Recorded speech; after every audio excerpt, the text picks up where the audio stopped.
Welcome. Hello. It's good to have you guys here. Good to be We here. have Conner and Iris in here. How do you pronounce your last name for everybody? Biolsi. Biolsi. See, I would have said like yeah. That's It's exactly how it's exactly how it sounds. But you'll be surprised how many people do. What do you get? Flip flop. Biolosi. I was gonna say Biolsi. You know, a lot of that. Well, welcome. I know that you guys listen a lot, but it's really good to have you guys here. And I wanted to start by getting individual stories. We'll like walk kind of through who you guys are individually, and then basically leading up to when you guys met. Yep. And then talk a little bit about that story. And we don't have enough time to go through everything that we would like to talk about, because this will be more like a 2 or 3 parter. Sure. Ongoing throughout, the next year. But why don't we go ladies first? Okay. Iris, why don't you tell us about your upbringing? Okay. Just like in general about me? Yeah. Okay. So I'm Colombian. I came here in 2016, I think. 15, December 15th. As an au pair. Okay. Nice. He knows better. He's so Good much better fact with check. numbers than me. Yeah. So I came, whenever he said that I came here, and I came as an au pair. I don't know if you know what is that. Au pair. Yeah. Okay. An au pair is like a student, an international student, and they go to different countries, and they live with a family, and that family provides a room, food, and you take care of the children. Okay. For No kidding. 45, it's like a work. Yep. And you need to accomplish so many hours of learning. So I came with 0 English, and I came to learn English. So that's what No I did. I have a kidding. beautiful family. It was just the mom and her daughter, and I stayed with them for 2 years. That's how I arrived here. It was in Jersey City, and I was going Jersey to City. Yep. Okay. And I What was school going. were you going to? I was going to a community college, Port of Manhattan Community College is the name. Oh, wow. Okay. And then we met in church on the same city. He was living on the same city, and he was commuting to work to New York. So, Okay. Yeah, that What was did like growing up years look like for you? growing up in the city, in the capital of Colombia. So it was pretty much just going to college. Like that was like the focus thing that Okay. people has in the city. It's Yep. like you graduate, you need to go to college, and you need to go and have a desk job and make money. That's pretty much. And that's what I was doing. I went to school, then I went to college. I graduated from business management. I was 5 years in there. I was going at night to college, and I was working in a bank during the day. So I Wow. was working from 8 to 5:30, and then going to college from 6 p.m. to 10 p.m. And I did that my for goodness. 5 years.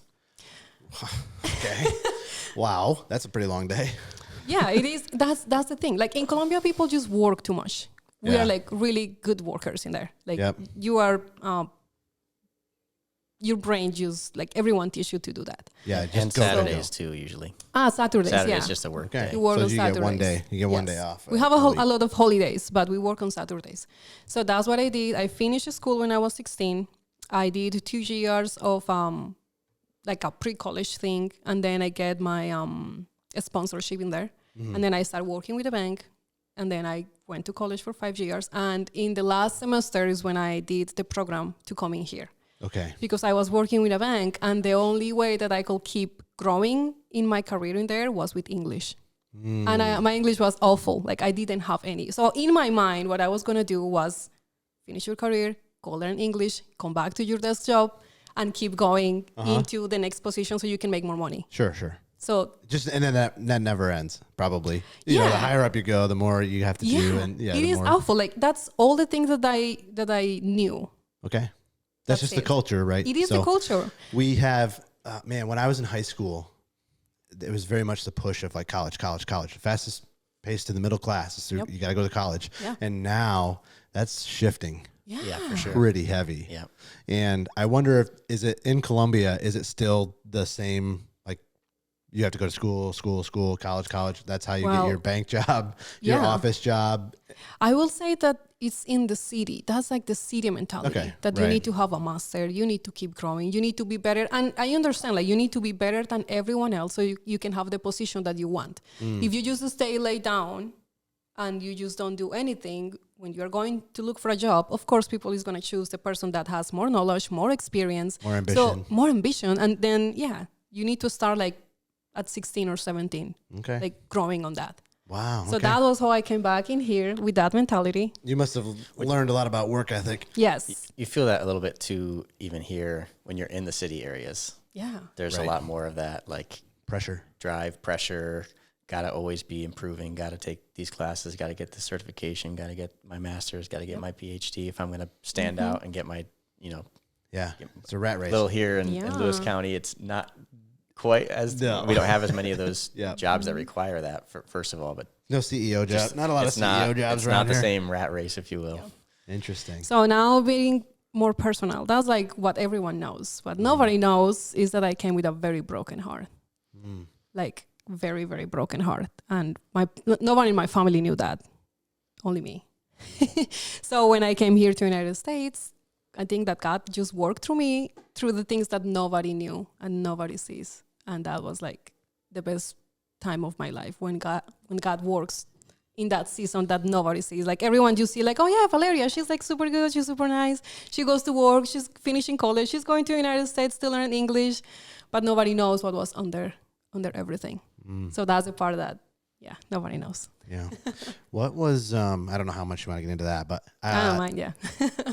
what was your family dynamics like growing up? Well, I grew up with my mom and my dad. Okay. Let's just stop there. I grew up with my dad and his wife.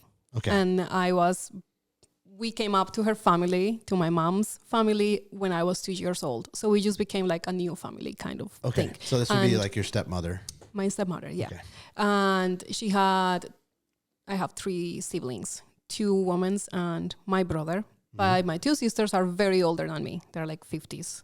Oh, no kidding. I'm sorry if you're not 50s. You look like 50s.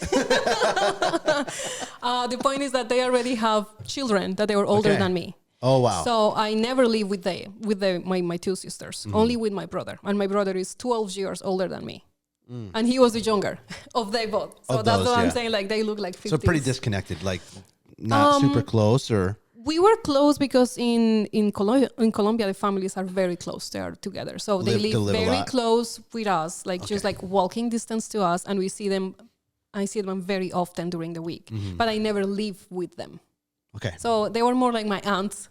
Yeah, right. Yeah. They're more That like would my make sense. aunts, yeah. A little bit less like they couldn't relate to what you were going like at the time. Like Yeah, they've been kind through of. stuff like that, Yeah. but not So, living in the same stage of life. I grew up very close to my brother that was 12 years older, which is funny Okay. because I look up to him as like a model to follow. Probably he didn't even knew that at that point, and he's very smart. So he was going to college and doing all of that. And I was like, yeah, I need to do the same that he was doing. Interesting. And my dad was working. He worked a lot, like from 7 in the morning till 7 at night. So we only see each other in the morning, having breakfast, and at night. Okay. That's typical in there. Like parents, like they work a lot. Yeah. Or moms now, they work all day. And my mom was at home with me all day. Mm-hmm. So I would just go to school, and then she was picking me up like at middle day, and Isn't it fascinating how like sometimes you don't see who's watching you? Oh, yeah, absolutely. Like you're talking about your brother. I mean, yeah, you have a lot of responsibility to model good behavior, especially for your siblings and your family. Yeah. And it doesn't always feel like that's being seen, but it is. Nieces, nephews. I can think of when I was growing up, the way I looked up to my like uncles, they have no idea about that, I bet. And so, yeah, take that seriously, I think. Yeah. That's a good point.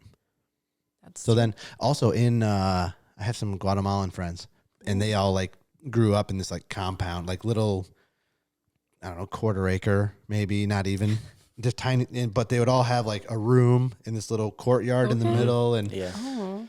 is it like that in Colombia at all, or it's a little bit, well, I guess you're in the city. Maybe in the rural areas. Yeah. Okay. Maybe. Yeah. That makes sense. No, in the cities, just apartments, a lot of apartments. The houses are small in comparison with here. Also, we don't deal with snow and anything of that. So if you think all the room that you need to have outside of your house to cut the grass, like to put the things to cut the grass, to snow blow, we don't need anything of that. Right.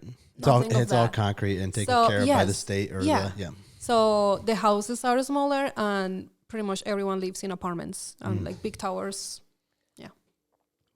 the majority of the towers were about, in the residential areas, were about 5 stories high because The older ones. Okay. ones, Because we don't have. there was a regulation, I think, that if once it was 6 floors, you were forced to have an elevator. So which are like expensive. the most economical thing was like this Yep. 5-story, but you get these like it's basically a city block, and then within that city block you'll have like Everything. 4 or 5 apartments, and then in the first floor of those apartments you'll have like the little shops and the parks things, so you and can, things for the kids. Okay. so it's kind of a cool setup. And I don't know if you've done much city living. I don't know if when you were out in Not like I was in college. That was a pretty big city. I wasn't in the dorms a lot though. When I was policing, that was a city, but it wasn't like a high rise city. okay, So I've never been like living on top of other people a lot. sure, I did It's live. annoying. It's so annoying. Yeah.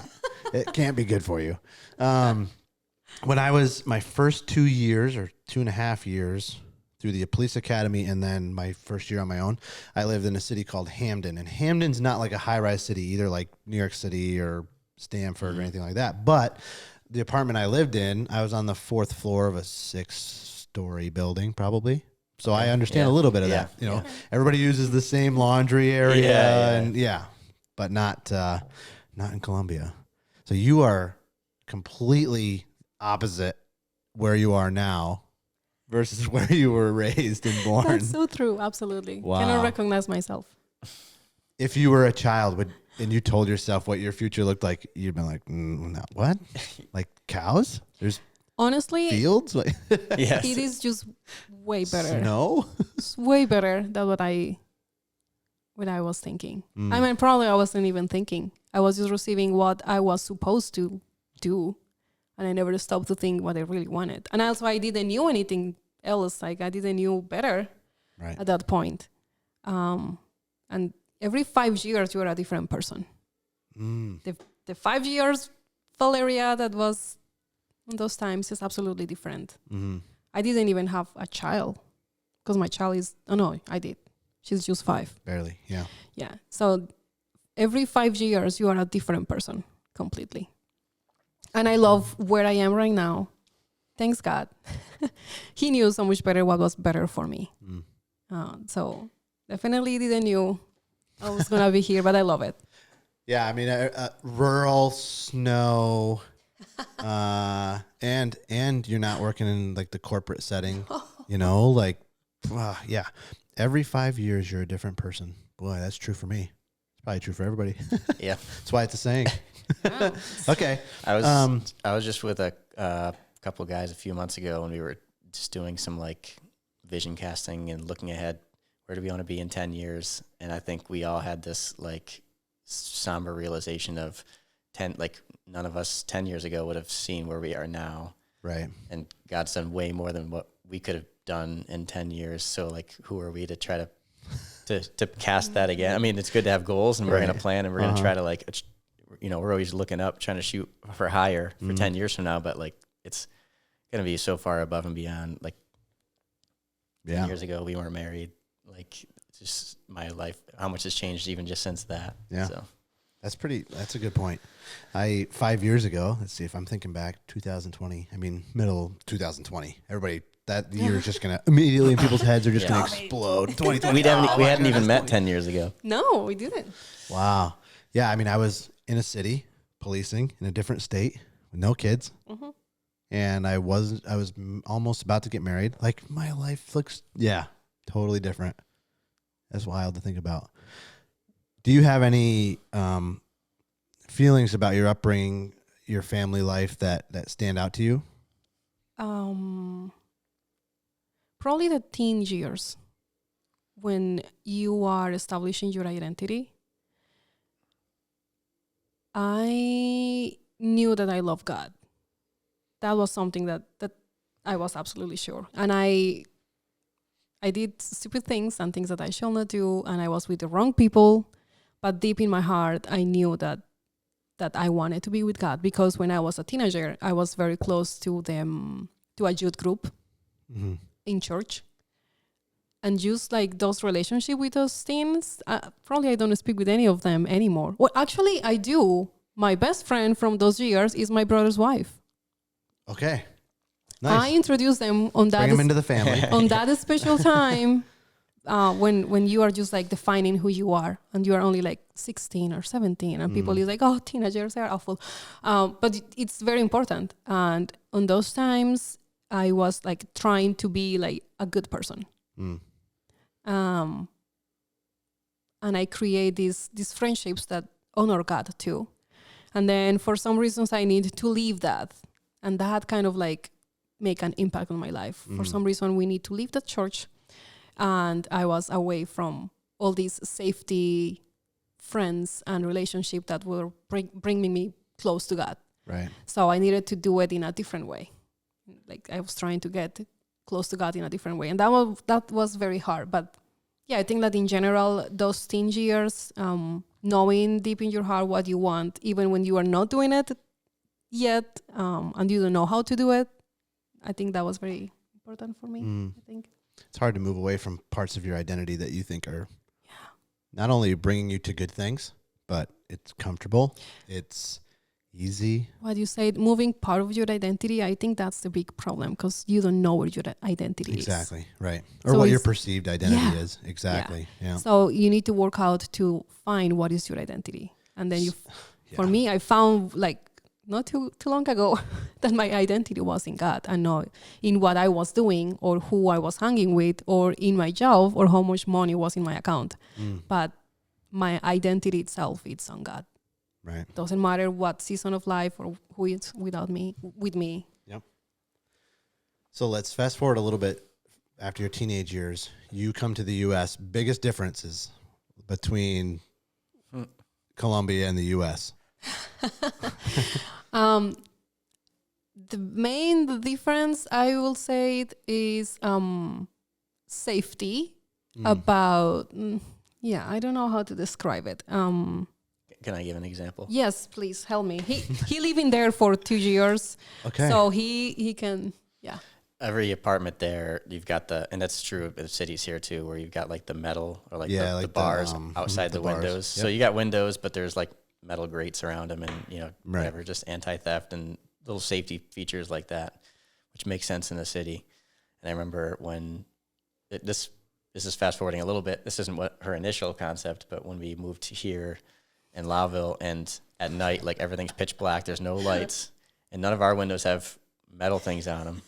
And she goes Get like, nervous. it's like it's not safe. Like Interesting. we're exposed. All the windows are open. Like, are the doors even locked? I don't know. like Right. the doors here are a joke. The doors here are a joke. Yeah. If someone wanted to get in, they could get in. Yeah. You can just kick the door and the door is open. No, but they leave metal doors in those apartments and multiple deadbolts going through Right, them. and not multiple like, doors. You're not Like just they gonna have like a metal door We and only then a have regular one door. yeah, Right, with one a entry. deadbolt. Yeah. It is amazing. I've been to El Salvador. I was there in 2000. Boy, it was a long time ago. I was a teenager, maybe. Wilbur and Cheeky were there. We went to visit them. Everything, gates, Yeah. Right? boarded up, windows, everything. And they But live what- like in a compound. But when we go to a place that has metal outside the windows, we think we're not safe.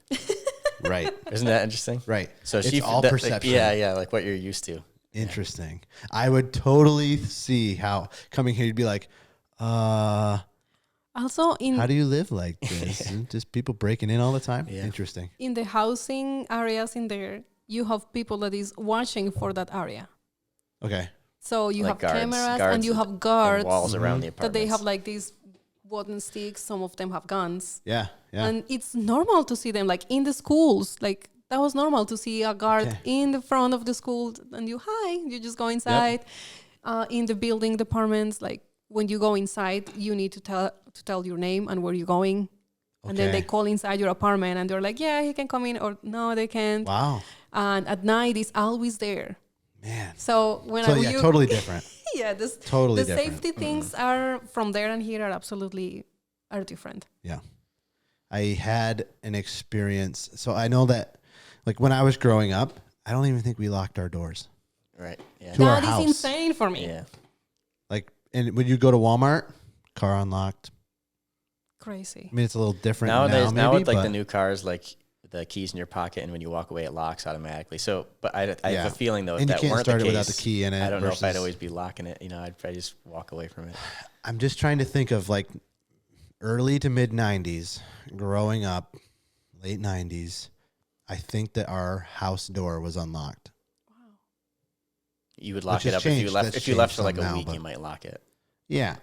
or maybe not, so that if someone Right. needed to drop by, they could check on your house. Right. So when we went to El Salvador and everything was like, oh, the rest of the world's not like, okay, but the United States and where we live, like the U.S. Yeah. is huge. Yeah, That's true. So when you came into New York City, you still have guards in those apartment buildings. Yeah, Oh, yeah. on the first and floor probably some of the- Probably When I came- some metal. When I came to Jersey Windows. City, in some Not of as the much. Jersey, in I- Jersey. Yeah, some places. when I came to Jersey City, I feel like at home, right? Okay, so it was kind of a similar feel there. It was, you walk everywhere. You have public transportation. I will say this better because our public transportation is awful. I don't miss that at In all. Colombia? It's awful. It's so sad. Mm. At least in the city where I live. I cannot speak for the other cities, but in my city, in Bogota, traffic is the worst enemy for everyone. Yeah. There's no metro. There's no train. Okay. It's I think it's they're working on buses- it right now. Buses and taxis, Oh, are they? and there's only so much real estate for the road, Okay. for the buses or for the cars, and it's 8 million people in Bogota, Wow. which is similar to Manhattan. It's a little bit more sprawling than Manhattan, but Okay. like Manhattan itself is right around that number. No kidding. So it's Wow. a huge city. Yeah, I would think like culture shock. Not even like Colombia to U.S. I'm like rural versus urban. That's That's the biggest the difference. biggest. Okay. Because even when you work in the funny parts from New York, you are like, oh, it's crazy people here too. Oh, yeah. It's like, yeah, you need to lock your car if you are in here too. The same way that you do it in other countries. Right. Yeah. If we were to tell somebody we live in the same state, although New York State and New York City Yeah. are not the same thing. Yeah. But if I was to tell somebody from New York City, I don't lock my car when I go into Marshall's, they'd be like, What? how do you still have a car? Yeah, exactly. Yeah. Yeah. And even like Yeah. cities, it's just an urban versus rural thing. And they both have their goods and they both have their bads. And Walking you know. to everything is awesome. yeah. Or Access. like you want to go to a concert or like you don't have to. Restaurants, entertainment, everything is. You don't have to wait for the movie theater to play a movie that you like 6 months after it's released or Yeah, whatever. Yeah, restaurants. We have malls everywhere. experiences. Yep, You have like malls. 3 malls Oh, yeah. walking Malls are distances different. in the city.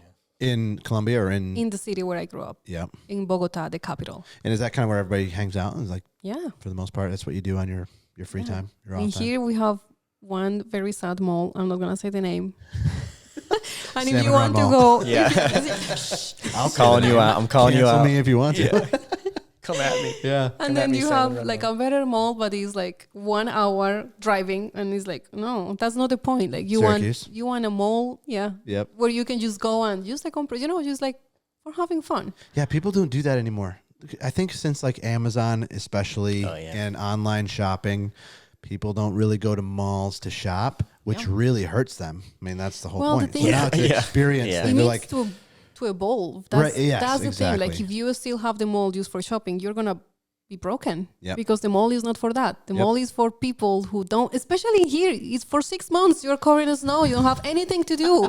Right. What best to just go to a Yeah. mall, have a coffee. If it's a place for the kids to play, you can do it. But in here, malls are just still for going shopping, which it Yeah. doesn't make any sense. Yeah. You have. they're starting to evolve. I've seen, at least in Connecticut where I was from, there's, they're putting in aquariums and they're putting in Yeah, Dave and exactly. Buster's and Yeah. like more experience driven things, Yeah, you which got then once you're there, Community. oh, Then I'll there's go shopping, there's a shopping center I can, go look into.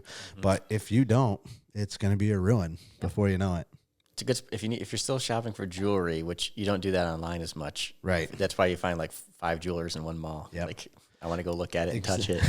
Yeah. But here's the problem with that though, is that once you lose a lot of retail, they start driving rent up on everybody. Yeah. And then your K Jewelers and everybody's like, oh, well, I'll just go make a brick and mortar. Yeah. Or, a Dick's Sporting Goods or whatever's Yeah. around. Like, I'll just go and make my own building, put all my equity in the building. Yeah. And now you lose huge tenants. And so I would not like to own a mall. Let's put it that way.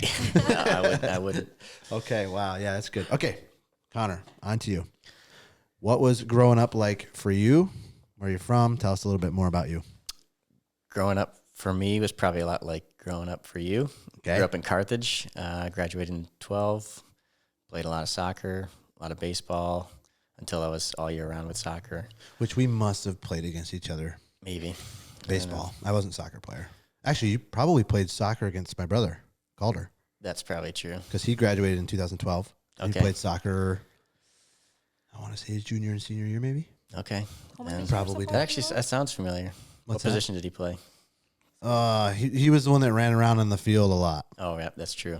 I don't know enough. That's true. I remember that guy. Oh, yeah, that one guy that runs. I don't remember. Probably defense. Okay. But, yeah. What was your How many question? years apart are you both? I'm 34, and I'll be 35 in June. All right. I'm almost 32. So Okay.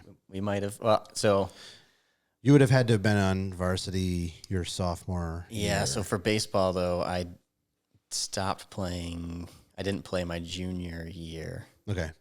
Which I would have been gone because- already anyway. Yeah, because I was doing soccer, like I was travel league in Syracuse. So I was going down, and the baseball coach at the time didn't want me to split time between the two, which I thought was kind of a shame. That's But, silly. I think that's so silly. yeah, he was pretty hardcore, and I get it. Yeah. Like he wanted his baseball players to be baseball players, and he knew, and I knew. For me, like baseball was number two, Right. and so I wasn't going to be missing practice unless I had a soccer game. But I'm like, there's got to be a balance here where this could happen. But I played on varsity as a sophomore. I was a starter. I would have played and probably done pretty well. I'd like to think, but Yep. when I had to pick one, the track team took me because they were like, "Oh, well, you can play second sport and you're still running, so you Yep. can just come back." And so I ended up doing. like you're preparing sport for Yeah. your main. So I did a sport, little bit of track and field, and I was a sprinter, but yeah. Okay. it wasn't my main thing. What I just distance? enjoyed staying in shape. Did you have a specific distance that you were? Is it the 100 or they didn't do 50s, right? I think it was 100. 100. So I would do 100, 200, and 400. So like Usain Bolt, Basically, Basically, okay. So I did the 100, the 200, and then the 4x1 and the 4x2. Okay. Basically, Wow. So it's sprints. just sprint. Sprint. I was Yep. fast, so yeah, I think my fastest 100 was like 11:1 maybe. Okay. It was like Wow. low 11s. That's pretty I good. didn't- I What's the didn't get world it. record? Like 9 something.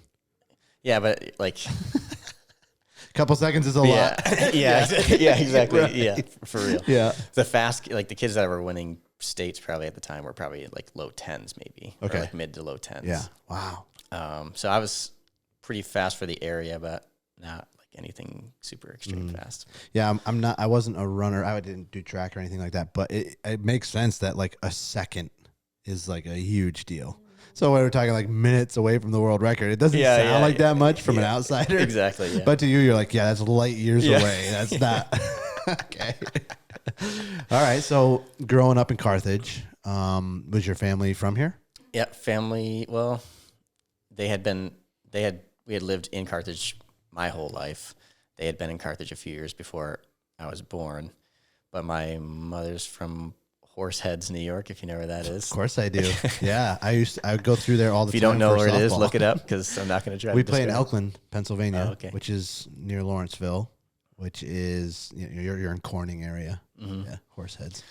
And then my dad's side, he was actually born in Germany because that's where my grandfather was stationed at the time.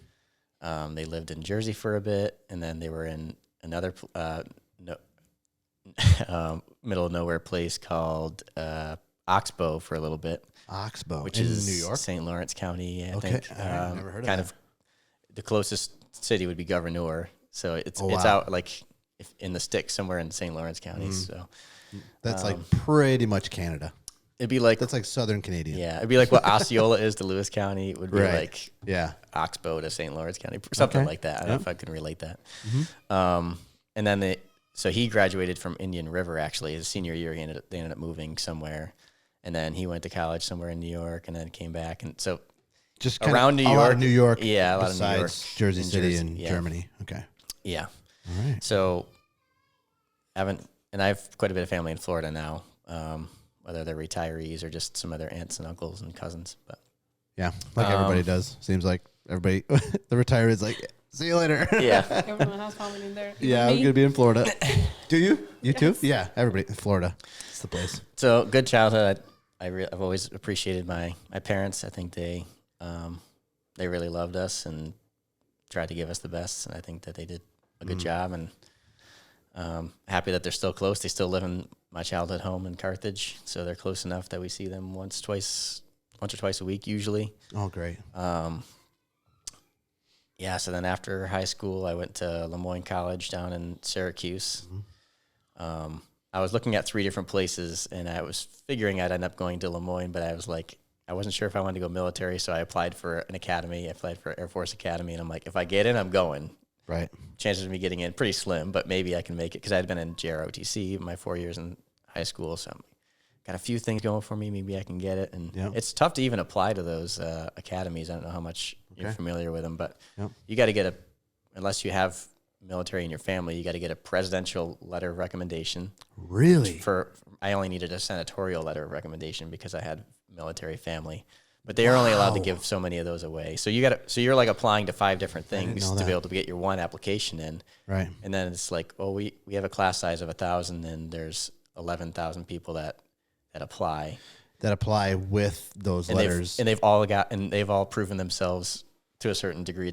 So like, I'm like, yeah, chances are slim, but we actually toured the Air Force Academy down in Colorado Springs area, and it is beautiful country down there. So I was like, man, if I can go, like, and if I'm going to do military, the academy is like the way to do it. It seems like. So. Well, because then you graduate as an officer, right? You graduate as an officer. Kind of fast track. Yeah. It's definitely fast track. Oh, I did not know that. I think I would have known that it's kind of exclusive, but presidential letter of recommendation. Yeah, I mean, I'm sure that from his office, sure from his office, there's thousands that go out per year. But I mean, if you don't have military family, there's probably a small committee that reviews that. Yeah, like I don't have any military in my family, so if I want to go to the Air Force Academy, I have to have. I believe that's the case. I don't know if that's changed at all. I have to have the big man's signature. That's crazy. Yeah. Okay, you know Paul Puddington. I know of him from the podcast. From the podcast. Yeah. Okay, I didn't know if you knew him or not, but yeah, he went to Coast Guard Academy. But he has a lot of military in his family. I think his father was in the Marines. Okay. And I think maybe his grandfather too. So my paternal grandfather was a little bit of Air Force and Army. Okay. And then was a civilian contractor with the Army for a while, doing like telecommunication stuff and radios and things. Whereabouts? In the U.S. or abroad? I mean, he's been deployed quite a bit. I think he was in Afghanistan. He was in Kuwait. Okay. I think Kosovo. I know, just like a lot of places. And then my maternal grandfather was in the Navy for many years. So I had those. Like I only had to get the senatorial, recommendation, which seems a little easier. I didn't know it was that exclusive, but it would make sense. I mean, it also weeds out, just your average Joe. I think at the academies too, they want you to be there's some exposure to the military. Sure. Like you've ethos. got, And it does probably speak some to the familial unit and how they see the military and how they see the honor country and values duty. And things like that. Yeah, duty. For sure. Okay, so I didn't get in. All of that just to say. Yeah, all that to say. But at Lemoyne, I knew I could play soccer there, so it was D2 soccer, and they didn't have like athletic money to give or anything, but they helped me find like academic scholarship money and things like that, so that it could make it affordable. Right. So I did graduate from Lemoyne. Was a pretty good time. What years were you there? I graduated in December 2015. So I did graduated a semester early, save a little time, a little bit of money. I had some good internships with banks. I really appreciate Dr. Martha Grabowski, shout out, was a really good professor I had, and she helped connect me with a few like recruiters and stuff for internships. So then one of those internships turned into full-time employment when I graduated with JP Morgan Chase down in Jersey City, New York City area. Okay. So I was in technology and doing stuff down there. So coming out of college, and at that time it was a lot of uncertainty of like, okay, I'm going to come out with this much debt. Am I going to make at least this much money per year? Right. And so, which is a calculus that now is. I don't think it's. Yeah, it's becoming maybe not worth it unless you do it smart. But there are some fields that just require that. You want to be a doctor? Yeah. You better be okay with that. You know, or military service, finding ways around all of that. But if you're going for like an elementary education degree and you're going to private school, probably not the best ROI. Yeah. And so, but our generation didn't really, I don't think, saw that coming. Yeah. I think that's why we have $1 trillion in debt or whatever I think the pendulum was swinging back the other direction, but it hadn't yet hit equilibrium again. Exactly. Like it wasn't that noticeable that it was swinging the other way until, because it's so it was binding. the 2008, I think is sort of when that pendulum was swinging back the other direction. Do you know what year the federal government started subsidizing loans?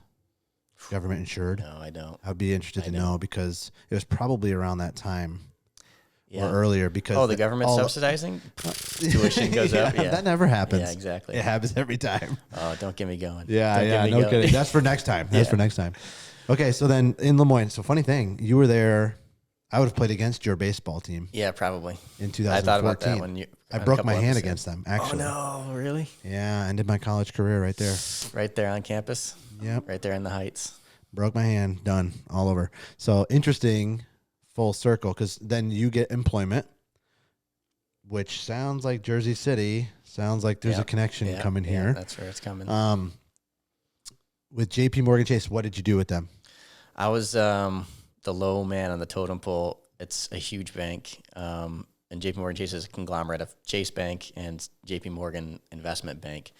It's a 250,000 employee company worldwide. Oh, man. But about 50,000. That's a couple people. About 50,000 of those employees are technology folks. So they have like more technology folks than most technology companies have. No kidding. Because they're, the people that are building all their apps that are, the technology to move funds between their things and to do it securely.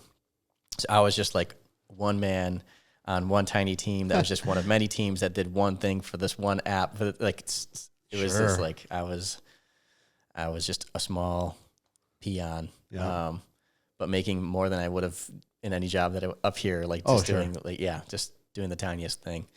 Did you enjoy that? I enjoyed it for a bit.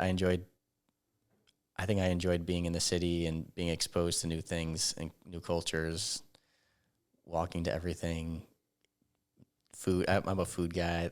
New restaurants. Yeah, well, I was getting there. I was getting there. I was crescendoing to that.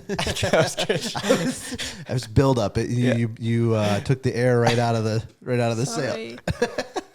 Yep. Okay.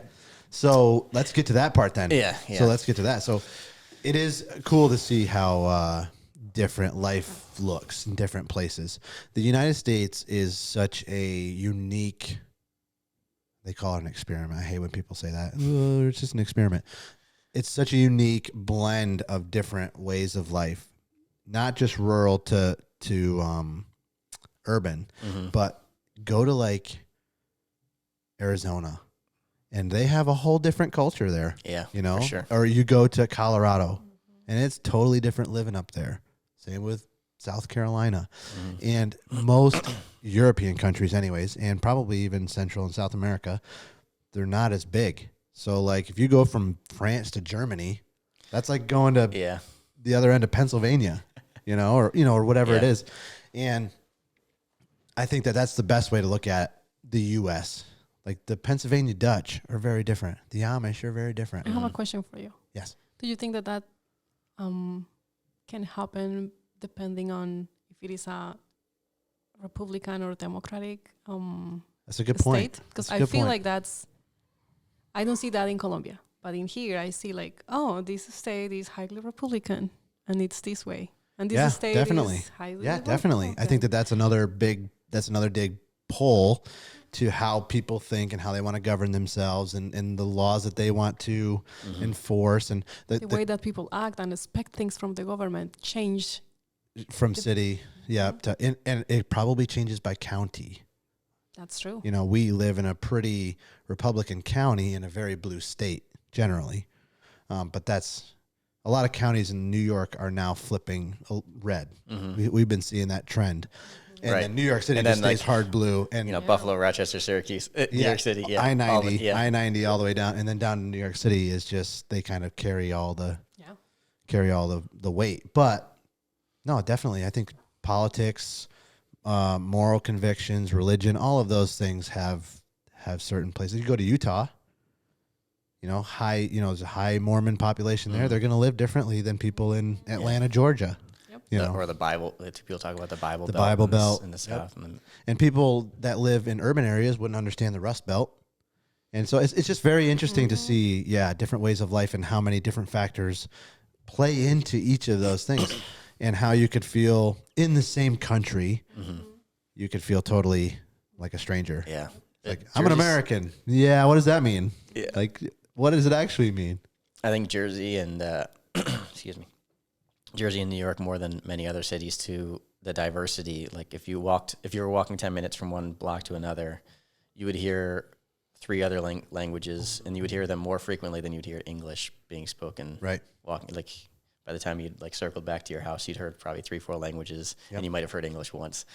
Interesting. Okay. Right. It's just depending on which neighborhoods you're walking through, what you're going towards. Well, you walk through Chinatown, like even within those cities, they have their own Little Italy, and they have Chinatown. Like there's actual their own little cultures within. They don't even have to learn society. English if they don't want to. Because you don't have to leave. Yeah. Because you have all the resources for everything you need in that small space. Yeah. It's a pretty crazy experiment, quote unquote. Experiment. The New York City experiment. Yeah. All right. So let's get to the big moment. You're in Jersey City working. Mm-hmm. You're there for school as an au pair. Then what? School work. Yeah. So my first, I'm grateful for my father, because when I first moved down to Jersey City, he helped make sure that I, that first Sunday that I went to a church. So he did some homework. He tried to find something. Yeah. And at that point, I knew God. I knew of God, but I hadn't made my faith my own. I was still living my parents' faith, and my life wasn't reflecting what it should have been. But meeting, God worked through a lot of people in that first church, and that's really where I think that I really met Jesus, and he changed my life. And so it was at that church then that there was another person there named Letitia, and she was an au pair. She was an au pair missionary. No, she was not an au pair. She was just a missionary. She was a student missionary. Missionary from Brazil, sharing the good news to people in New York City, which for all of you white Anglo Christians out there, yes, there are people from other countries trying to help us get saved, because it's not just us sending people out. We aren't the saviors of the world in America. We're more broken than a lot of people want to admit. And a lot of places that we would categorize as more broken places. It's it's not really about that.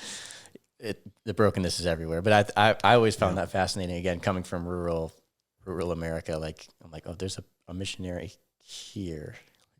Right. Yeah. I never really thought about that. It kind of blew my mind at first, and now it's obviously more common. But and so she was attending the church family, and then so she was in her apartment building. There were a bunch of au pairs or foreigners or students or other people that were meeting. In the apartment building where I live, it was a lot of children. So when there's children, it's nannies. And because especially in the city, because mom and dad go to work. Right. So the nannies and the au pairs are the one that stay with the children. So we have areas where we get together to do play days and all of that. And that's where I met Leticia. And she is amazing. She didn't speak English, but she speaks Portuguese. So I speak to her in Spanish, she speaks to me in Portuguese, and we try to communicate somehow. Yep. And what he said, she was a missionary that doesn't speak English, but the way that she acts and the way that she loved people, English was nothing for her to share the gospel. It was amazing. Yeah. Even with her very little English, the way that she reached to people and loved the people, it was amazing. Yeah. That is a part of walking with the Lord that people don't. Yeah. It seems like is a little bit not emphasized enough, that people will see how you act and treat people and how you interact and how you talk, and it doesn't even have to be the same language for people to get that translation. They'll know you by the way you love each other. Yeah. Go ahead. So then she actually had to go back to Brazil and her cluster. There was a kind of a cluster there, a group, a community amongst mostly ladies. Yeah, at that point, Letitia and I, we have like a group where we both were like trying to preach to the other moms and the other girls that were in there. And God used her for me to like be back into that, you know what I mean? So we were getting together with our moms and everything, and then it was time for her to go back to Brazil. Yeah, and so she had a going away party, and so there was a lot of people from the church family that were invited, and then there were a lot of this community that was invited. The girls. And so, yeah, there was a lot of like single guys from the church family that were like, "Oh, international girls coming to our country. What's going on here? This is a fun party. Interesting, yeah. This is a good party. Bye, Letitia. Yeah. See you later. How you doing? Yeah, exactly. Nice. I bring friend from Spain and from Mexico with us, and other Colombian girls too. It was a good group. It was just young party. people. Yeah, good. Having You know fun. what's funny is to be in a church or get involved into a church, especially when you're not from that area, especially as a single person, like pretty good place to mingle. You know, not only just like being single, but not having any family. Right. Like that was very hard for all of us because it was just first job, first time in college. Yeah. Your first steps out of your house and you don't have anyone. Yeah. So we made from our church our family. Yeah, the vast majority of the people, that's not where they came from. Okay. It's a pretty transient community. There's that many people, but what percentage, like the last 3 generations grew up in Manhattan? Right. There's a percentage, but not a big one. a lot of people on holidays, everyone's flying back to wherever they're from, but they Right. they have their job in the big city, and so that's where they are. So your church family becomes more of a nuclear family than you realize, Right. compared to here, where like a lot of people, Sunday morning you're around some of these folks, but then you're back, and if your nuclear family's close enough, or the friends that you grew up with are close enough, you're mostly with them, Right. or you don't It kind of have that forces full you. inclusion. It forces you to To include a lot. see other people, meet other people, and get involved in their lives because they're as the extension of your life now. Yeah. When I moved to Connecticut, I didn't know anybody. I mean, I went to school down there. I went to school in a similar area, but all my friends were gone. They all went back home. And when I moved down for that job, I was in an apartment by myself, and there was like nobody around. And yeah, I still don't know how I did that to this day, but it is cool to see how people come together different ways. Nothing is coincidence. Right. Okay. So at the party, so we meet at the party, and a couple of my friends and she and a couple of her friends, we were all hanging out. And then after the party was over, we ended up going back and playing some like card games at my apartment. A few of us, and we were hanging out, and so we exchanged contact info. And I'm like, I gotta get to know her a little bit, which is interesting because I was not trying to find anybody because I had just come out of a long-term toxic relationship, didn't want anything to do with it, and she was in a similar boat. Like, she made I don't want to say a pact, but she made a promise with God. Like, if I'm dating somebody, it's because I'm going to marry them. I'm not looking for people. You remember I told you that I came with a super broken heart too in here? We both live kind of like the same situations, but in different places. He was in college when I was in college. He had a really toxic relationship when I had a very toxic relationship too. And when he decided, okay, this is done, we were talking and we were like, oh, we were doing the same, but just apart. And yeah, at that point I was like, I don't want any man in my life. I don't. God, I don't want anything. If I'm gonna be 50 and you're gonna bring someone at that age, I'm fine with that. And then I met him next weekend. No way, that fast? Seriously. What? Next weekend I met him. I went to the church and I saw this handsome guy, beautiful features, and I was like, ooh. I had hair. But I don't care. I'm not interested in anybody. But that was the first time that I saw him. 1 week after I kind of like quit to my old living. That is nuts. Yeah. And then Letitia needed to go back. And she was bringing me to their church. And I was like, Tisha, when you go back, I'm not going to keep going to that church because I was not believing in church at that point. I was like, I don't want to be part of any church. I can have my own relationship with God and Jesus without being part of the church. That's what I believe at that point. And Letitia said to me, okay, I'm going to be honest with you. God told me that he has something for you in that church. And I'm leaving, and I'm not going to be bringing you anymore. So it's up to you if you want to receive what God has for you Right. in that church, because we are meant to be in a relationship with other followers of God. Right. And I was like, okay. So inside of my head, what I was thinking was like, yeah, maybe God just want to restore my working in church or something. Because I used to be active working with youths and children and dancing and doing all these different things in church. And I quit all of that before I came here. Yeah. And I was like, yeah, maybe that's what he had for us, for me. And then it looks like I was wrong. It was that and. Right. So then after that party, like I reached out to her and we had a couple of walks. We had a couple awkward, conversations. I don't know if there weren't dates, but where I pretended I could try to speak some Spanish and was failing miserably. Couldn't understand her. And, but that led to us basically like learning language together. So we started to meet up. We got the same book, but in English and Spanish, and we kind of flipped. Alchemist. And we would like read That's a it cool together. idea. And sometimes we would just like go to the park and we just read it out loud, and I would read it in Spanish and she'd maybe correct what I'm saying, or she would read it in English and I'd help correct her, or I'd read it in English so she could hear what it's supposed to sound like, or she would read it in Spanish and I could hear what it's supposed to. So we just kind of flip-flopped and tried to get through the story. And Yeah, that sounds like it would work good. like a book study, Language study, relationship study. Yeah, exactly. Yeah, I forget to say that the first time that we went just to the post office because he was sending something to his family here, living in here, and the post office. that was our first time, like just being the two of us on the streets, of course. And I was like, I'm never going out with that man ever again. It was the most so awkward awkward. time It was of so my awkward. life. Right. Never again. This is not gonna work. Oh man, I was trying to glance over that. smooth.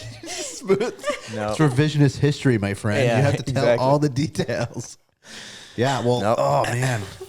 I mean, it's awkward enough. Like those situations are awkward enough. Even when you know people for a long time or you speak the same language, yeah. I can't imagine trying to get over that. Yep. That hurdle. It was pretty rough, but we made it out of it. And then eventually, I am going to kind of fast forward a little bit. And then eventually did start dating, but then eventually her visa was expiring, so she had to go back. And I was What- done what with year? my we couldn't extend it. 2018. 17. 2017. Hey, you're close. That's how I do I'm things bad too. with dates. He's So she was here for like 2 full years, all of 16 and 17. Okay. And then throughout the process, like we had only been dating a few months, and then we realized like she was only going to be able to stay until the end of 17, pretty much. And we tried to get a renewal, and it got rejected, I think, to try to stay another year. we didn't even. Yeah, Or no, we couldn't. We couldn't were because like, we it's not realized gonna happen. we hit the cap. Yeah. So she had hit the cap that she was able to stay. She was wrapping up her studies. So, she gave an ultimatum at one point. She's like, okay, so we can either, this is like October. Good for you. I'm She's like, like- I'm she's like, like, black or so white, we but not in the can- middle. We can break good. up Direct. now because I'm going to have to go back to Colombia, Yeah. or we can wait until I leave and we can break up when I go to Colombia. I'm like, It's like we break Okay. now or we break later, but we're Yeah. gonna break out. So tell me what you want to do. Yeah. That was my. it was at a cafe, and I'm like, Boy, I said, what about option C? is there another option? Yeah. I know. I was like, We could try long distance, Yeah. So we did end up trying, and I actually flew with her back to Colombia. I kind of like escorted her back in January 2019. No, 18. Sorry, January 2018. Okay. And then I ended up making a couple visits because I had my birthday in February, and I'm like, okay, I'm going to use my birthday money, go travel. I ended up visiting a couple times in that first few months. you know, like just being single, not having family, making money in the city. You have enough money and time. Right. Yeah. Oh, To yeah. do those I'm going to go things. fly to Colombia. Yeah. Now when you're looking back as like parents, you're like, how did Yeah. I have so much free time to do what I wanted and to money. do? Like I could just buy flights whenever I And wanted. money, Like, what? right? Okay, so you were, so that must have said something to you then. Like he's making pretty big initiative to come and see you. That's absolutely true. Like he went to meet my parents, and my parents love him more than me. I'm Which is saying seriously. something And I because couldn't you love speak him to Spanish. the max, right? Yeah, that's true. That's true. And then he came back No, with his they parents. loved me more than they loved her. Oh, I Yeah, get it. yeah, I thought you, okay. No. They love him. Like they were like in love with him, and I was That's like, hilarious. my mom was like, "Go make him food. Go make him." yeah, whatever to keep him. hello, keep him I'm here yeah. too. Anyway, then he came back with his parents, and his parents met my parents. In like April or May that year. Your parents went down too. So I was like, I had been there a couple of times. I'm like, oh, you got to check out Colombia. And they had met her in the States. Yep. And so it was very scary, but I met them. It was a good time. Yeah.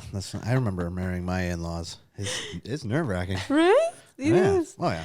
But I think that's like a normal thing. Like, yeah. It is funny because when I met them, I told him, oh, your parents are coming to eat lunch, so we need to make some food. And, like, we're going to make this Colombian bandeja paisa thing that we do that is so good. And he was like, okay, whatever, I don't care. But that ended up, what your parents said is that ended up being like very special for them. Like to know like, oh, we're just going to meet this girl and she's cooking for us. Right. What? And that's very normal for me. Like, oh yeah. So that was interesting. That's good.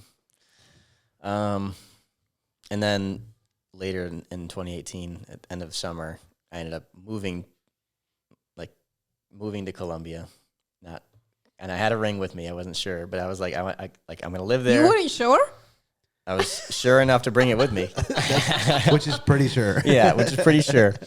But I'm like, let me go down there and let's try to live life together. There was like an apartment, like I said, there's multiple apartments in the same block. So I was just like in a room of one person's apartment, like renting a small apartment. Just I was living with my parents in the next in the same building. In the same building, yep. So we kind of live life together a little bit for a couple more months to date again after having done long distance for a while.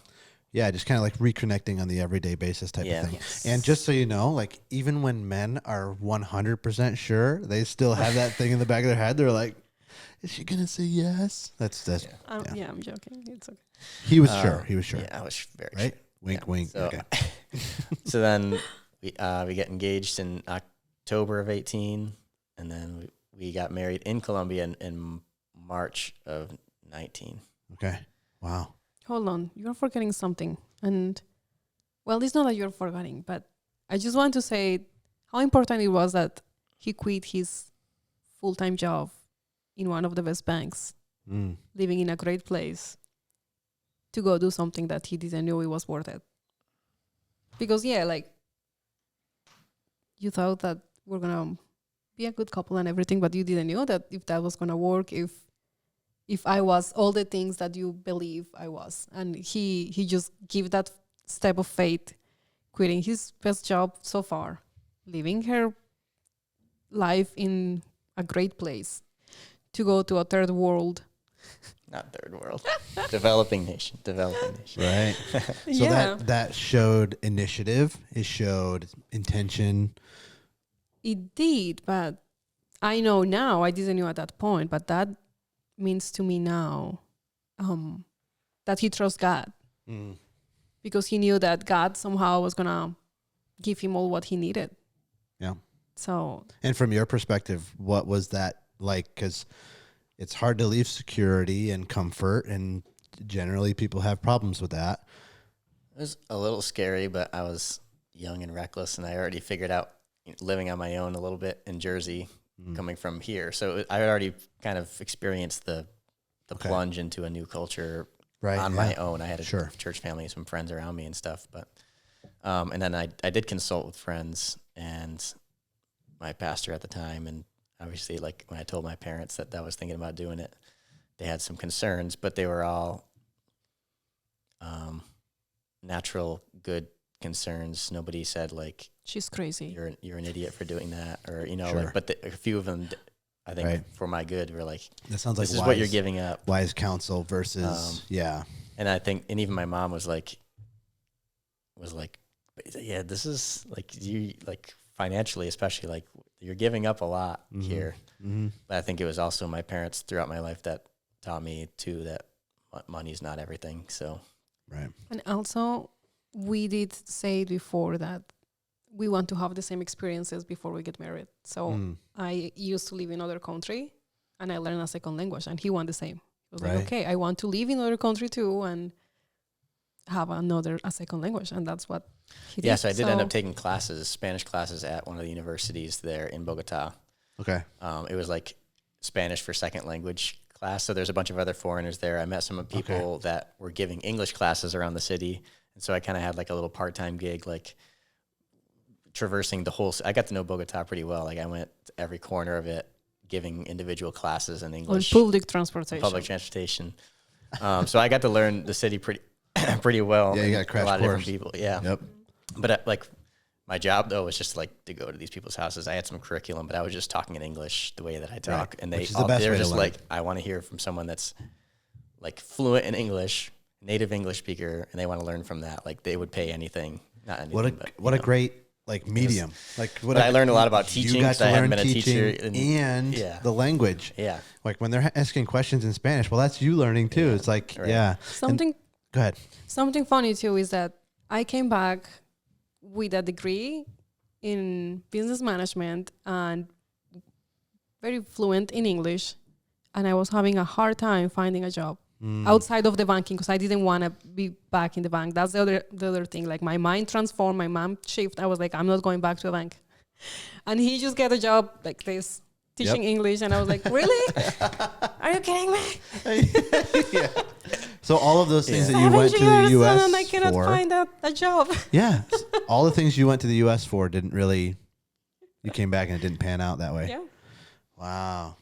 Yeah, they do say with learning languages, you have to go to that place if you want to learn fast. Immersion's the way. Yeah, Immersion. The first few months were rough. I'd have to I'd rehearse in my room, like, okay, I'm going to go to this chorizo stand. I'm going to say this thing to get my chorizo. And without fail, every time I'd get there and they would see I'm a foreigner, they get excited. They'd say something that I didn't know what they said. Yeah. I'm like, oh, there goes my script. I'm like, no, you were supposed to say this. Yeah, exactly. But there's no foreign people in there. When you see that someone speak Spanish, Spanish, you are like, right. Like you love it. You're like, yeah, they're doing it great. Keep doing it. Yeah. In here, it's not that much. Right. People is like, I don't understand what you're saying. I'm like, okay, sorry. So after 6 months, I could get by, and then after a year, I was like fairly fluent conversationally with anyone and like her family and stuff. And then after a year and a half, I was feeling pretty comfortable. I think I found myself more often than not thinking in Spanish and just operating in Spanish. Yeah. Operating in Spanish. I don't know. I don't remember my dreams in general. Okay. So I had a Spanish teacher one time. She talked about that. She went. Of course, she's been doing it her whole career, but she said when it really clicked for her was when she started dreaming in Spanish. And I was like, that's kind of crazy to think about. Well, it's like when your internal dialogue. Right. It's in a different language. When it gets to the other language. So that doesn't happen overnight, but the immersion is like the only way that happens. Yeah. Yeah. So I am still fairly conversationally fluent, although like if you don't use it. It's not like riding a bike, right? If you don't use it, you lose it. I'm not as quick to remember what I would need to say back or to recognize what people say. Like if we're on a video call with her parents, sometimes it doesn't quite click. But I think I still got it. You do. He does. I got it. Okay. So you got married in Colombia. Yeah. How long after you got there? That would have been like only 6 or 7 months after. So I got there in like August. Right. We were engaged in October. We were actually married on paper in January because I needed that to get my migrant visa to stay longer. Smart. But use the like system. Married before God in March, and we invited people to come to Colombia, and we were like really honored to have 20-something people, family and friends that came down. That's cool. To like a destination wedding type thing. And we were outside of the city. We went to a really beautiful, like I'd call it like a villa. Like on the hillside, and it was like a little bit more tropical and warm. And there was like this, zero edge pool there. And so we had a couple of these villas, and we rented it out, like Airbnb rented it out for the guests that traveled to stay in. And we ended up staying there like a few days. So like the day before, the day of the wedding, and then even a day or two after to like basically like hang out with the family after the wedding before we took off for the honeymoon and stuff. So it wasn't any bars on the. There was no bars. No bars. It was a very open concept. It was everything was green and trees. But there were giant walls around the community with all the villas with guards, and we almost didn't get into the place because they're like, "Well, you're not the owners of this place." We're like, "Yeah, but we rented it on Airbnb," and they're like, "But why do you have a bus full of people? Like, what's going?" I know. Yeah, it's like when you go to a developing or a third world country, it is shocking the security. Like we've already touched about that, but when we were in El Salvador, like it's not uncommon to see a guy standing with a shotgun outside a gas station. Yes. Yeah, for sure. What? Okay, that's new for me. Yeah, right outside the gas station. Oh. We were also followed by a truck that had like guys with guns in the back of the truck. El Salvador was a rough place. A little bit, yeah. Okay. Back then, especially back then. Yeah, murder capital of the world back then, whatever. But yeah, like that's unheard of around here. Like you can't even display in New York. Oh yeah. Like firearms. No. And your armed security, it's never to that degree, I don't think. It's not for private business. Yeah, no. Yeah. Okay, so the compound was secure. Yeah. And you got in. But it was nice. Which is good. Yeah. No, and I had to do that myself because she was she got there sooner with a few other people to help prepare With and my get food and parents some other and- stuff. Okay. I was coming with all the people that flew into the airport. Everyone flew into the airport at the same day. Everyone kind of waited in the airport all day. And then we had rented this bus. Everyone popped into this one private charter bus so that we weren't like using public transit because it was going to be a couple hours out of the city. Cool. And so we all like took a family and friend bus trip, and that was fun. But then it was me like with the guard, like this is the paperwork, and I'm like in Spanish trying to talk to this guard, and Right, 'cause she he's wasn't just like, there. yeah, exactly. And everyone was Oh my scared on the gosh. bus because like it is mountains, and Oh, then yeah. you Oh, can yeah. see like the cliffs, and they're like, oh, this bus isn't gonna kill you. Yeah, oh, yeah. We our honeymoon was in St. Lucia.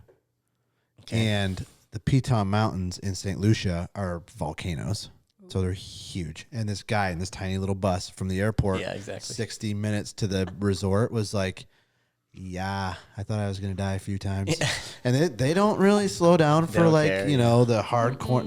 They just go for it. Yep. I've done this a Yeah, million it's good times. for them. Yeah. Yeah. So imagine that, but in a bus with how many people? 20 Oh, people? Yeah, it's about that. that's nuts. Okay, so then what was the kind of the lead up? Who married you? Actually, our pastor from Jersey City, who's I Puerto thought Rican, so, maybe. and it was a really awesome service. Shout out to Marcos because he did both. So he did English and Spanish, but he didn't just translate and say the same thing back and forth. He had written almost, and I don't remember all of it word for word because I was just like, standing there. I know. Yeah. But everybody I talked to, all the English speakers, it all made sense to them. Like, Okay. And even the parts that they didn't understand with Spanish, like he was almost like he was bouncing between two different messages where he was saying one thing in English and he was saying a different thing in Spanish. He did an amazing job And- doing that. Wow. To the people that were actually bilingual, which was like him, us, and maybe like two other people, it was still one coherent like message for if you knew Interesting. both. But if you didn't know both, you got a coherent message in either language too. Yeah, Like it was wow. like a really cool, That's really good. And also, and not super long either. Cause Yep. Smaller also, ceremonies that they're in now. yeah. it is interesting how much money people spend in here in weddings. Oh yeah, you have no It is idea. crazy, like You- the place and the decorations and the food, and I was like, I ordered my dress in eBay. It was in eBay, I think so. Well, Came from yes. something like that. Yeah, And yeah, I alternative. just like bring her to my neighbor in the second floor. It was a very sweet lady, and she just made the adjustments for my dress. Mm-hmm. We asked the people that was attending to the ceremony to decorate for us. Wow. So while we are getting ready, while people was doing my hair, because my family, my cousin, your cousin made my hair, another cousin of mine made my makeup, and he was with somebody still like just getting ready. People was downstairs in the main area decorating the place for us. Wow. And we only have a family, 3 people that help us with the food. And it was like traditional Colombian food. Wasn't anything. Did like a barbecue. It is like a Sounds humongous good. barbecue. Wow. And that we didn't spend on. Yeah, it was awesome. Yeah. And we were grateful for all the people. I mean, the big cost was the fact that they were getting Flights and flights, and they were travel, flying yeah. down. Yeah. But it Huge has commitment. a purpose, like they travel, they see It's other like country. a little bit of a vacation too. Yeah. Yeah. We were trying I've to never make been. it that way. Like you're not just gonna like show up overnight and then nothing happened. Like try to Right. stay for a couple of days and we can enjoy Because it. that Had would a be pool. exhausting. Yeah. Yeah, like a one-day turnaround. Yeah. I've never been to a destination wedding. I think I would love to do something like that, and like make it a couple days longer. If you can, Mm-hmm. if you can afford it. Oh yeah, that would be fun. It ended up being like, because we were translating dollars to pesos too in this Airbnb, it ended up It's being cheap. like $50 a night Plus you can split it. per person. You know, Yeah, exactly. certain We end ways up and- renting 2 houses that were kind of neighbors. 2 big villas, but each So, had like 5 and bedrooms each. You'll have to of show them- me. You have to show me what the place looked like. We 'cause do it have sounds pictures. awesome. Yeah, we can definitely show you.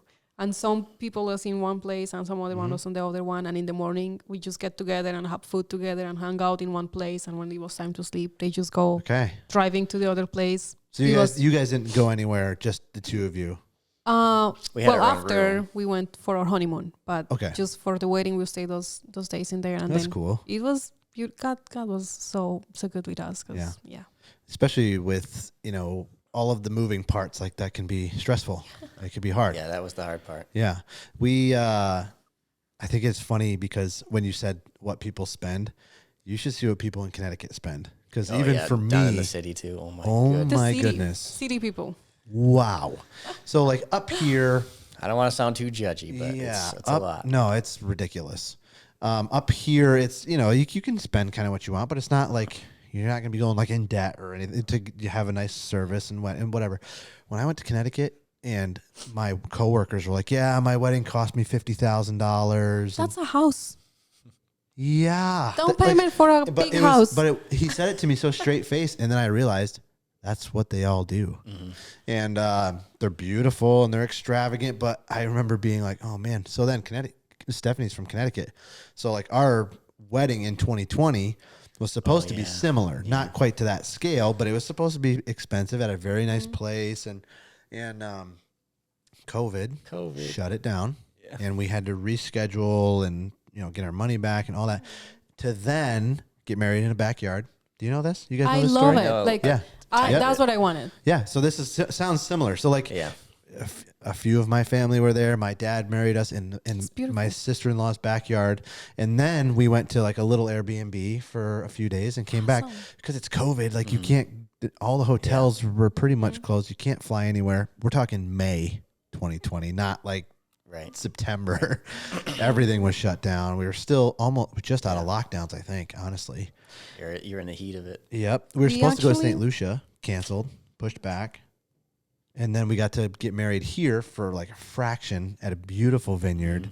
And like, it just all worked out how it was supposed to. I just think that for me, I have never been like ambitious, that's the word. Or I don't know what's even You're definitely right ambitious. word. That's not quite the right word. Yeah, but for money, like to show up and like to perfect dress. I have never been like that. Like extravagant and needing like the I know what you mean. And also for the wedding, when we were deciding the day, I think we were like thinking between Friday and Saturday. Remember? Because it was a whole weekend. Yep. And I said to him, let's do it on a Friday. So the people that don't really want to come, they can have an excuse. From Colombia, especially. Right? From Colombia, Sure.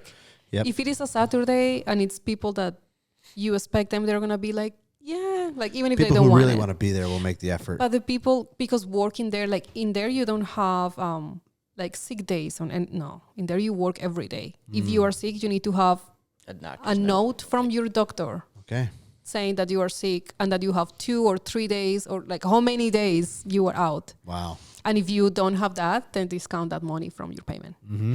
So I was like, let's do it on a Friday. So the people that really, really, really want to be here, they go and they talk to their boss and they explain and they ask for a vacation. And the people that doesn't really care much or they don't really love that, they don't need to come.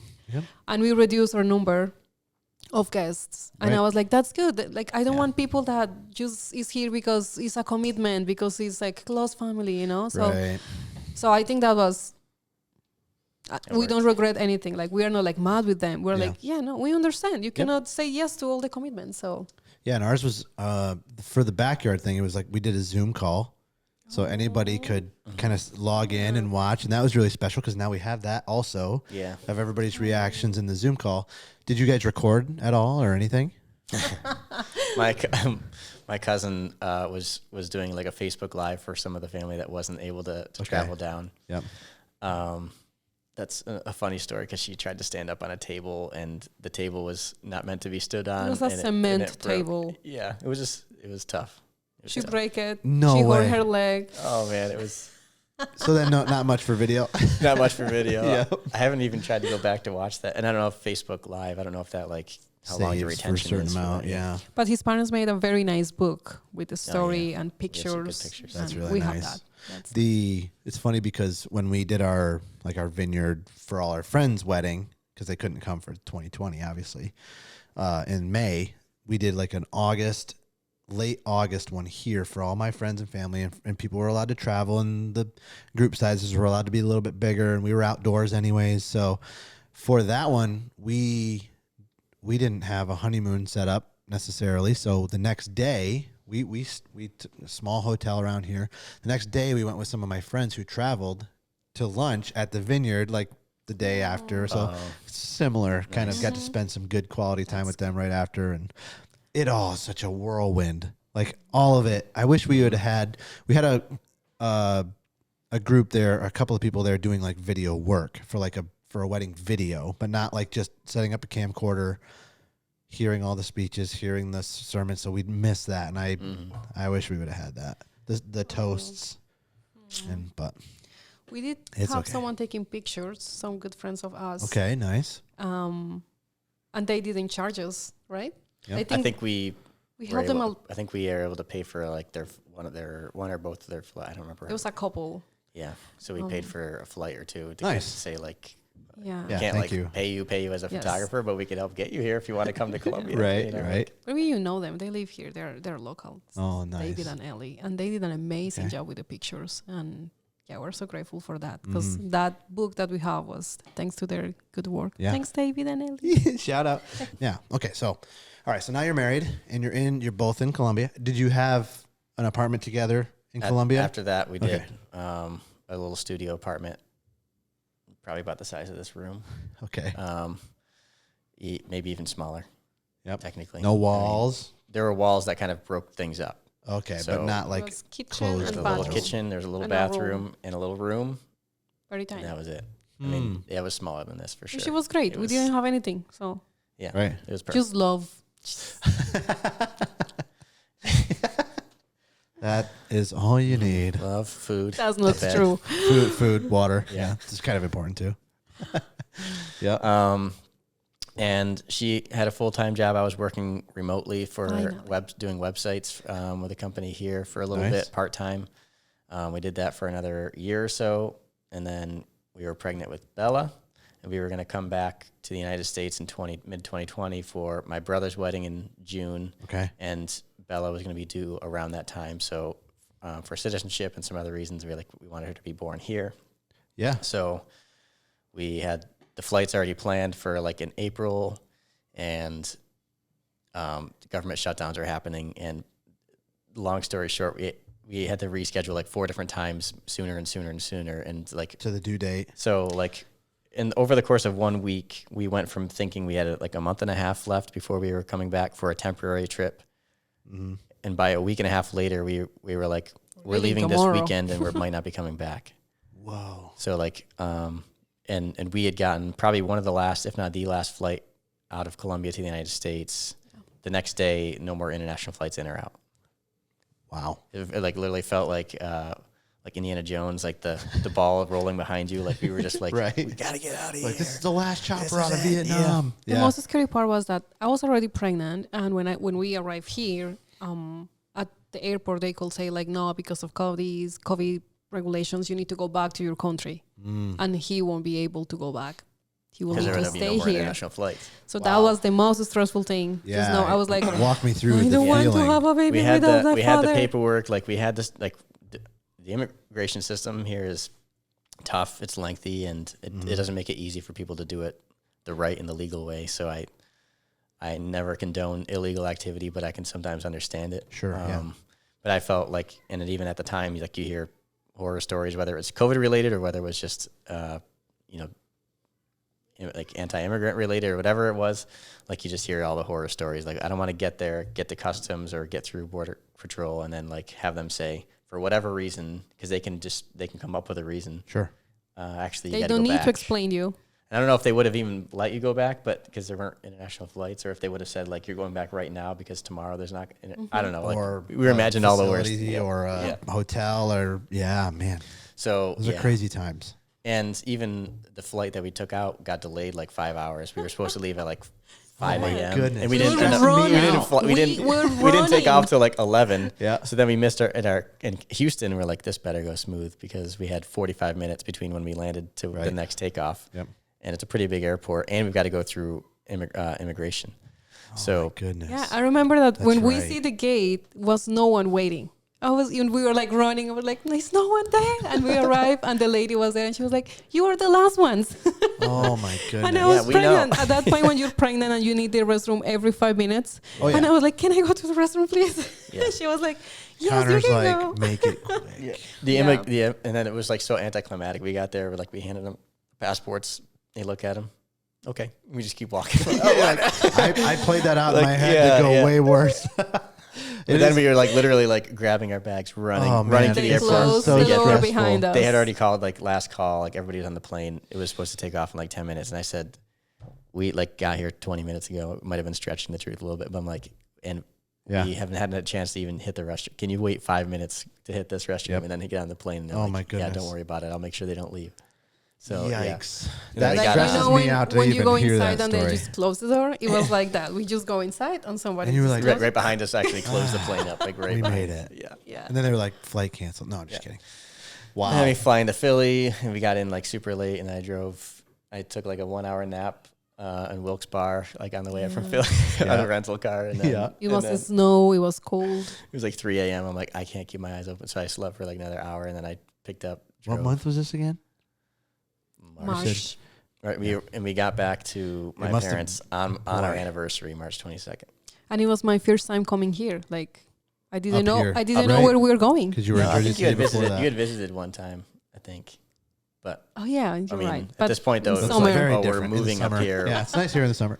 Because during that 1 week where plans were changing, it was like I called my parents and like, if we bunk, like, can we live in the basement? Whatever. Yeah. Like I don't know Yeah. what's gonna happen, and obviously the world didn't know what was gonna happen with COVID Right. stuff. So Yeah. we're gonna make it work. So Wow. We That arrived is without anything, without a job, without a place, just with 2 suitcases and a baby, bones in my tummy. That's why we arrived here.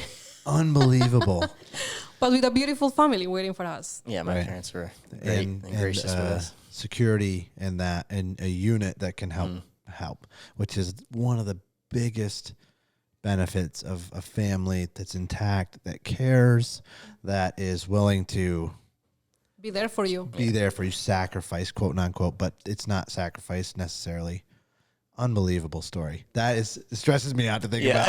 Yeah, it was very stressful. As you're telling the story, I'm like, wait, you're here, so it must have been okay. It worked out, and Wow. the Lord provided a job for me, a full-time job soon after that, and we ended up moving into here. I'll kind of fast forward to where we Yeah. are now, and Bella was born, and that was amazing. And then we started. We started a coffee roasting business, Azahar Roast House. The main reason for that, you cannot miss it. And it was 5 years in college, 5 years of working, and then being a housewife in a country with no family that was hit by COVID, where I Right. didn't know anyone, and I was just locked up with a child. Oh my goodness. You were like locked home. Look at home. Yeah. with- Pretty much. Can't yeah. go anywhere. Yeah. So it was hard for me because all what I knew to do was to work. All what I Sure. knew to do was like the career. And something that I say when I graduate from college was like, I'm never going to have a business. It's too much work. I just want to work for someone. Yeah. But I cannot work. I have tourist visa and we're just working in my spouse visa. We were waiting for the other. We're waiting paperwork and for the other one. So I was like, I'm just gonna be crazy here. It was very hard. I don't know how you still were with me, because probably I was very annoying at that point. Just like with all the hormonal changes of being a Oh, sure. mom, Oh yeah. and like all the things were very hard. Thank you so much for not leaving me. It turns out that's part of the plan. That's part of the vows. Yeah. Yeah, but I think he was just so supportive because he knew that I needed something. Mm-hmm. And I started looking, I was like, I need a job. I need to do something. And then we have like I had a little handwriting thing, like in wood for a little bit. It didn't, Like it was like my first Small little. craft and wood Yeah. making thing. My dad has quite a Yeah. few tools for wood shop stuff. Yes. Okay. Yep. And we were living there, so it was easy for me and my big belly doing those things. But then we were like, okay, we need to go full time on that, or change. Right. And then we start having ideas, and he came with the coffee idea because he was like, coffee is like very traditional for you. Like coffee, Colombian coffee is like, Yeah. and I was like, that's perfect. That will just like bring me closer to my roots, to my country, and give me the opportunity to do something else than being a mom. Yeah. And my dad has always roasted just like on a really small, like personal roaster. Okay. So he's roasted his own coffee and bought green beans. So we had a little bit of exposure to that. They teach us. They taught us some I of bet it. they're They big taught us. fans. So then we ended up visiting back in Colombia with when Bella was 1.5. Yeah. While After we were there, everything was just like more calm. Sure. yeah, visited so they Which could. it took a long time to do Her that parents even. could meet Bella at the time. Oh my goodness. That was amazing, an amazing trip. That must have been hard for them to be away and I'm have. the only daughter of my dad. Oh. Yeah. I think that if I was countries away from my daughter and I'd smuggle myself in somehow. I would be there. Don't say anything. I can't Don't say anything imagine. yet. Now they have passports and visitor visas. They came for 2 months this summer. It was amazing to Yeah. have them. Unbelievable. Have them here. But yeah. I can't imagine how hard that would be to not even be able to. Like, it's not that you don't have the option to do it. It's literally there's no option. You are not allowed to go and see your granddaughter. Yeah. Period. It took 2 years for them to get a visitor visa. Wow. We apply and we wait he applied, thank you. He did all the application thing, and it was 2 years for them to have an interview. Yeah. Wow. Well, that was partially because of COVID backlog, but partially just because that's just how it is. But yeah, for a visitor visa, it was 2 years between the application submission and the interview. Jeez. And then they got them pretty soon after the interview. That was to stay for only 2 weeks? Well, that visa is good for 10 years. Okay. And your But you maximum can stay stay is either 6 90 months. or 180 days. Or something Oh, like okay. that. All right. So you can come back multiple Back and times forth. during Okay. those 10 years, but yeah. Start applying for the next one. No, exactly, yeah. When Also, they're our like, passports they're like are 7 years into expired this now. one. We need new Okay. Yeah, now we we need cannot travel.